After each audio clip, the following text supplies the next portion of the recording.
तुम्ही कधी चुरमुरे किंवा मुरमुऱ्याचे लाडू खाल्ले आहेत का हो? खाल्ले असतील किंवा नसतील हे एकदा नक्की ट्राय करून बघा, तुम्हाला नक्की आवडतील. तर त्यासाठी काय करायचं, इथं मी कढईत शेंगदाणे घातले आहेत, ते आपल्याला छान असे भाजून घ्यायचे आहेत. भाजून झाल्यानंतर ते मी इथं बाजूला काढून घेत आहे. त्यानंतर त्याच कढईत मी 2 प्लेट इथं चुरमुरे घालत आहे. ते आपल्याला एकदम मंद गॅसवर भाजून घ्यायचे आहेत, असे कुरकुरीतपणा येईपर्यंत. आणि गॅस मोठा करायचा नाही, नाहीतर आपले चुरमुरे हे करपू शकतात.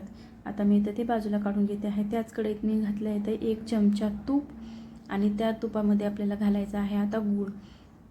आणि गूळ घातल्यानंतर आपल्याला तो सतत हलवत राहायचा आहे, जेणेकरून तो करपणार नाही.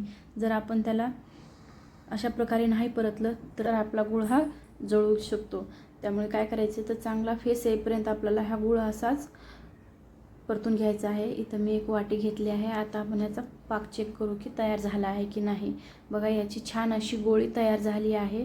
तर आपला पाक हा तयार आहे. याला छान बुडबुडे आले म्हणजे आपला पाक तयार आहे. त्यात घालते आहे मी विलायची आणि थोडीशी जायफळ आपल्याला खिसून घालायची आहे.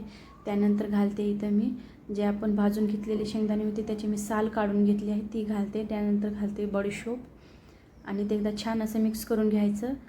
आणि आपण यात आता चुरमुरे घालणार आहोत. चुरमुरे घालून आपल्याला हे संपूर्ण छान प्रकारे मिक्स करून घ्यायचं आहे. मिक्स करून झाल्यानंतर मी इथं हाताला थोडंसं पाणी लावले, जेणेकरून आपल्याला हे हाताला पोळणार नाही. आणि असे आपण याचे लाडू वळून घ्यायचे आहेत. एक एक करून आपण हे लाडू वळून घ्यायचे आहेत.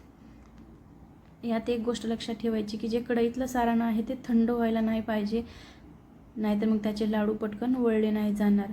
जर तुम्हाला हे करायला अवघड जात असेल तर तुम्ही याची चिक्कीही बनवू शकता.